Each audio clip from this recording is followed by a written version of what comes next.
John Landis is mostly known for his comedies, and I particularly like horror comedies, like An American Werewolf in London. So when I found out his first movie, Schlock, features him in an ape costume made by Rick Baker, well, I just had to see that.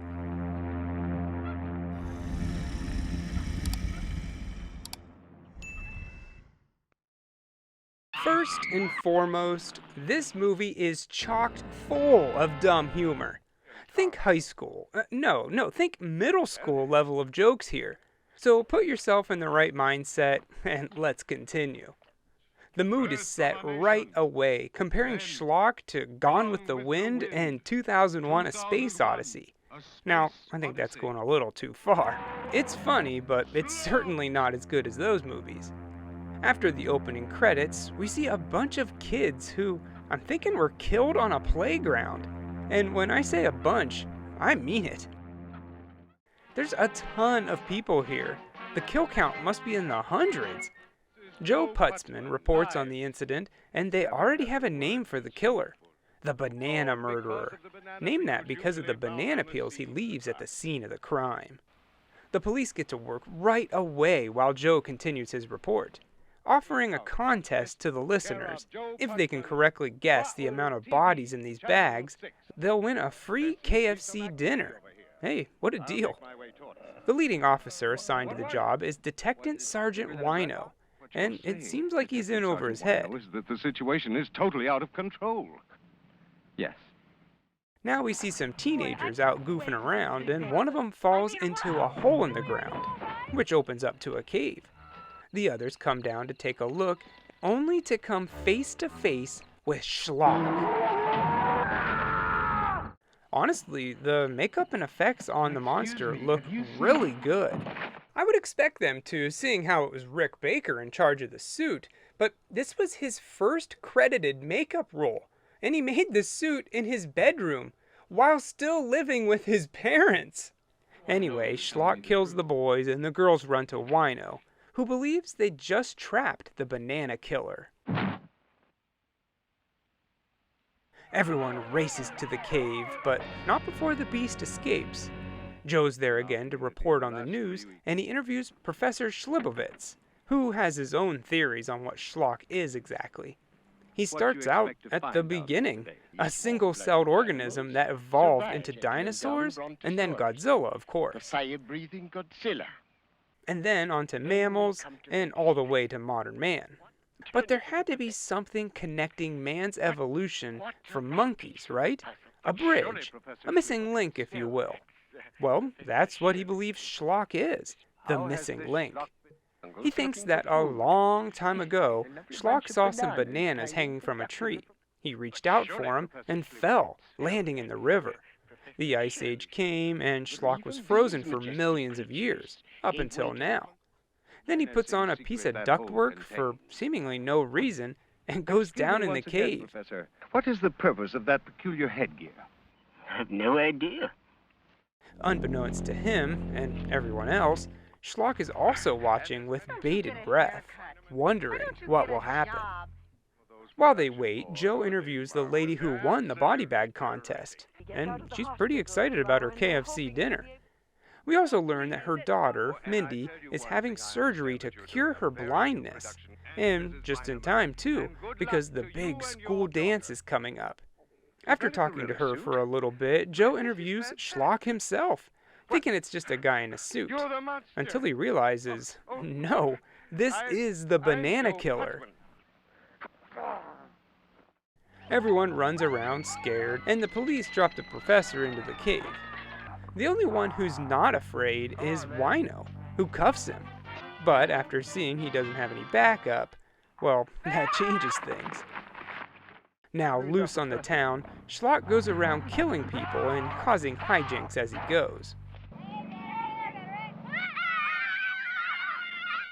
Even mocking 2001: Space Odyssey. Which, come on, you have a monkey costume in a comedy, you pretty much have to do a parody of 2001. After all that, we catch up with Mindy, the girl getting the surgery on her eyes. It seems like everything went well, but she has to keep the bandages on for a few more days. At home, she goes outside for a bit, and still unable to see, she's not afraid when Schlock comes close to her. Instead, she thinks he's a dog, so they play fetch for a bit. Despite getting a little annoyed he has to go and get this stick over and over again, Schlock seems to have a thing for Mindy, setting up the Beauty and the Beast storyline. A little later, Mindy's all set to have the bandages removed, and boy oh boy, it's a lot of bandages. But in the end, she can see and takes a look at her boyfriend, Cal, for the first time. Then she remembers her new friend, the dog she thinks she found in the backyard. So she goes to look for him, but he's a no-show. So she just makes out with Cal. Just then, Schlock does come over, and he sees this, not happy about it. He breaks down the fence and goes after the couple, eventually getting inside their house. They all run around a bit until Cal lights a flare, which does seem to scare the beast, so that's good to know. They eventually manage to trap him inside and call the cops, who show up and this time have a plan to lure him out. Wino wears a monkey mask and heads on in, but his crew mistakes him for the monster and they open fire. Luckily, they all have terrible aim and they miss, so he's okay. Next, Schlock decides to see a movie, and all the typical hijinks are there. A lady sitting in front of him with a big hat, then a big dude blocks his view too. Even the kid sitting next to him has to take a leak, so Schlock helps him out. That's all well and good, but I'm a little confused on what movie he's seeing. It says "See you next Wednesday," which in itself is a gag taken from 2001 Space Odyssey. But the movie they're watching is obviously The Blob. Well, after all that, Schlock leaves the theater and just about gets hit by a car, so he tears it to shreds. Now, I'm 100% sure this scene was only included because Landis wanted to have fun destroying a car. And then there's a scene later on where he wrecks one into a tree. Gee whiz, what do you got against cars?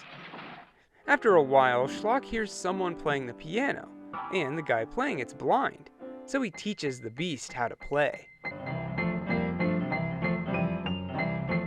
He seems to be a natural. Now finally we're at the big school dance with Mindy and Cal.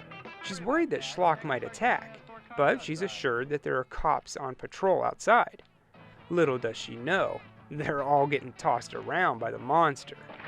Once he does get into the school, everything goes nuts and people run around trying to escape the beast. Finally it stops when Schlock and Mindy make eye contact, and she faints into his arms. Wino decides that now is the perfect time to call the National Guard, and they come piling in. Schlock takes Mindy to the roof and they take aim, but the men can't fire because they'll hit Mindy. So Cal thinks fast and scares the monster with some flares.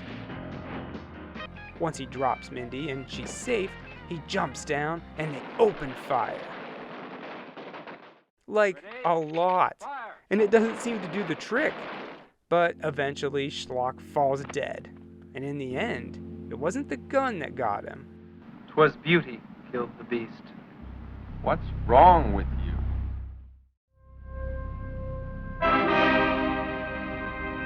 In the end, Professor Shlopovich emerges from the cave, and we see that there's gonna be a sequel, Son of Schlock. Well, I'm glad they never made that. I think the world can only handle one Schlock movie. And that's not to say that it's bad, but it sure is dumb. I guess originally, Landis wanted to make an underground porno, but then he turned it into a comedy when he found out that he would have to work with members of the underworld. It's like, duh, who did you think you were gonna be working with? Let me start out with the good. Obviously, the suit is fantastic. If I had a suit like that and I went out into the woods, I think I could make a very believable Bigfoot movie. It makes sense that it looks so good given what Rick Baker went on to do, but still, for his first job, it's pretty impressive. Landis plays Schlock and he does a good job. It had to be hot in that California heat. But the storyline is anything but original, and some of the jokes are reused over and over, and they're only worth maybe a half a chuckle. That being said, there was plenty of times that I did laugh out loud too. And you can't say you should have high hopes with a title like Schlock. The word literally means low quality. A fun movie, but don't take it too seriously at all. Go in with the mind of a 10-year-old, and I think you'll have fun. I give Schlock 2.5 KFC dinners for guessing the right amount of bodies in a body bag. Out of 4. Detective Sergeant Wino, do you have that Prince Albert in the can? Yes, I do.